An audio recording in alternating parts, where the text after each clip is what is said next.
Hello friends, welcome to Jo's Tamil health and beauty. இன்னைக்கு தொப்பை பலருக்கும் ஒரு அங்கமாகவே மாறிடுச்சு.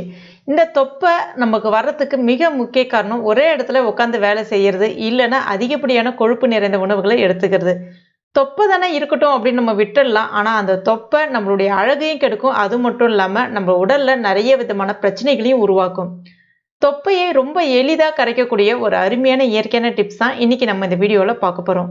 இந்த டிப்ஸை நீங்கள் தொடர்ந்து நான் சொல்கிற மெத்தடில் ஒரு வாரம் பயன்படுத்திட்டு வந்து பாருங்கள். நிச்சயமாக 2 கிலோ அளவுக்கு தொப்பை வந்து குறைஞ்சிருக்கும். நடுவில் ஒரு நாள் கூட கேப் விடாமல் தொடர்ந்து சாப்பிடணும். அப்போ தான் நல்ல ஒரு பலன் கண்டு கிடைக்கும். இப்போ இந்த டிப்ஸ் எப்படி செய்யறதுன்னு நம்ம பார்க்க ஆரம்பிச்சிடலாம். முதல்ல அதற்கு ஒரு கிளாஸ் ஒன்று எடுத்துக்கங்க. இப்போ இதில் நல்லா சூடாக இருக்கக்கூடிய தண்ணீர் வந்து சேர்த்துக்குங்க.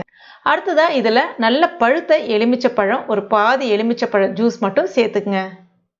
கூடவே ஒரு 3 பல் அளவுக்கு பூண்டு தோல் உரிச்சிட்டு எடுத்துருக்கேன். அதை நல்ல உரலில் வச்சு தட்டிட்டு அதையும் இது கூட சேர்த்துக்குங்க.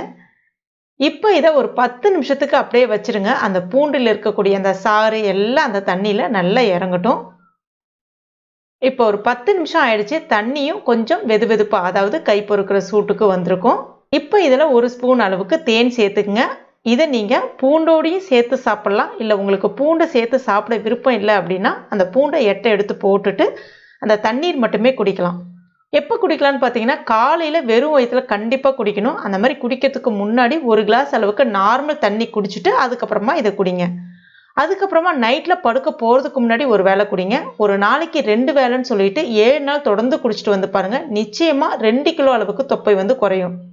இது வந்து ரொம்ப ஒரு சிம்பிளான டிப்ஸ் தான். ஆனால் ரொம்ப எஃபெக்டிவான டிப்ஸு. சாதாரணமாக எலுமிச்சப்பழ ஜூஸ் இது எல்லாமே ஏற்கனவே நாங்கள் ட்ரை பண்ணி பார்த்துட்டோம், ஆனால் எங்களுக்கு பலன் கிடைக்கல அப்படின்னு சொல்கிறவங்க ஒரு முறை எலுமிச்சப்பழ ஜூஸோட பூண்டை சேர்த்து இந்த மாதிரி 2 வேளைக்கு ட்ரை பண்ணி பாருங்கள். நிச்சயமாக நல்ல பலன் கிடைக்கும்.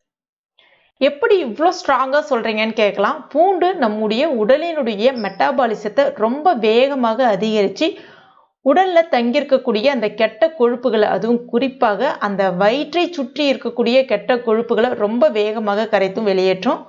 அது மட்டும் இல்லாமல் எலுமிச்சப்பழம் இயற்கையாகவே உடலினுடைய வெப்பத்தை அதிகரிக்கும். மெட்டாபாலிசத்தை சீராக்கி நம்மளுடைய தொப்பையை ரொம்ப எளிதாக குறைக்கிறதுக்கு உதவியாக இருக்கும்.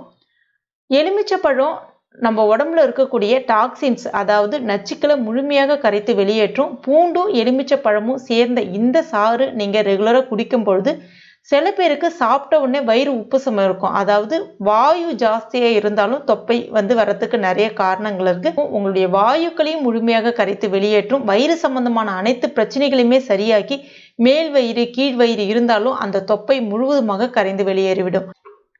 இதை அல்சர் உள்ளவங்க சாப்பிட்லாமான்னா தாராளமாக சாப்பிட்லாம். ஆனால் இதை நீங்கள் எடுக்கிறீங்க அப்படின்னா வெறும் வயிற்றுல எடுக்கக்கூடாது. ஏதாவது ஒரு சாப்பாடு, அதாவது உணவு, இப்போ காலை உணவு எடுக்கிறீங்கன்னா காலை உணவு எடுத்து ஒரு 1/2 மணி நேரம் கழித்து இதை நீங்கள் குடிக்கலாம். அந்த மாதிரி மதிய வேளைகளில் சாப்பாடு சாப்பிட்டதுக்கு அப்புறமா மோர் ஒரு கிளாஸ் அளவுக்கு, அதாவது ஒரு கிளாஸ் தண்ணியில் ஒரு ஸ்பூன் அளவுக்கு தயிரை நல்லா மிக்ஸ் பண்ணிவிட்டு கலந்து குடிச்சிங்கனாலே நல்ல ஒரு அருமையான மோர் தான். கொஞ்சம் உப்பு சேர்த்துக்கலாம். அந்த மாதிரி குடிக்கும்போது உங்களுக்கு அல்சர் பிரச்சனையும் ஏற்படாது. இந்த கிளைமேட்டுக்கு எலுமிச்சப்பழ சாறை சாப்பிட்டோம் அப்படின்னா சளி வச்சிடாதன்ற சந்தேகம் வரலாம். எலுமிச்சப்பழ சாறை வந்து எப்பயுமே பச்சை தண்ணியில் கலந்து தான் குடிக்கக்கூடாது. ஆனால் இந்த மாதிரி சூடாக இருக்கக்கூடிய தண்ணீரில் நம்ம கலந்து குடிக்கும் போது நல்ல ஒரு இம்யூனிட்டி பவரும் இன்க்ரீஸ் ஆகும். அதே சமயத்தில் உடம்புல இருக்கக்கூடிய அந்த கெட்ட கொழுப்புகளும் ரொம்ப எளிமையாக வெளியேற ஆரம்பிச்சிடும். இது ஒரு அனுபவபூர்வ உண்மை. உங்களுக்கு நான் சொல்கிறதுல நம்பிக்கை இல்லை அப்படின்னா ஒரு வாரம் தொடர்ந்து 7 நாளைக்கு கண்டினியூவாக 2 வேளை அப்படின்னு சொல்லிட்டு ஒரு நாள் கூட விடாமல் கண்டினியூவாக 7 நாளைக்கு சாப்பிட்டுட்டு வந்து பாருங்கள். நல்ல ஒரு பலன் தெரிய ஆரம்பிக்கும். அதுக்கப்புறமா இன்ஸ்டேப் வச்சு நீங்கள் அளந்து பாருங்கள். நல்லாவே டிஃப்ரென்ஸ் தெரிய ஆரம்பிக்கும். அவ்வளோ ஒரு அருமையான டிப்ஸ் இது. உடம்புல இருக்கக்கூடிய நச்சுக்களை முழுமையாக கரைத்து வெளியேற்றினாலே நம்ம உடம்புல இருக்கக்கூடிய கெட்ட கொழுப்பும் அது கூடவே கரைந்து வெளியேற்றும். அது மட்டும் இல்லாமல் நம்மளால் ஆரோக்கியமாகவும் சுறுசுறுப்பாகவும் வேலை செய்ய முடியும். அவ்வளோ ஒரு அற்புதமான டிப்ஸ். கண்டிப்பாக ட்ரை பண்ணிவிட்டு மறக்காமல் எனக்கு கமெண்ட் பண்ணுங்கள். இந்த வீடியோ பிடிச்சிருந்தா லைக் பண்ணுங்கள். உங்கள் நண்பர்கள் மற்றும் ஃபேமிலி மெம்பர்ஸ் கூட மறக்காமல் ஷேர் பண்ணுங்க. மேலும் இது போன்ற பயனுள்ள குறிப்புகளுக்கு நம்ம சேனலை இது வரைக்கும் நீங்கள் சப்ஸ்கிரைப் பண்ணாத நண்பர்களாக உடனே சப்ஸ்கிரைப் பண்ணிங்க. கூடவே மறக்காமல் அந்த பெல் நோட்டிஃபிகேஷன் சிம்பிளையும் ப்ரெஸ் பண்ணுங்க. தேங்க்யூ.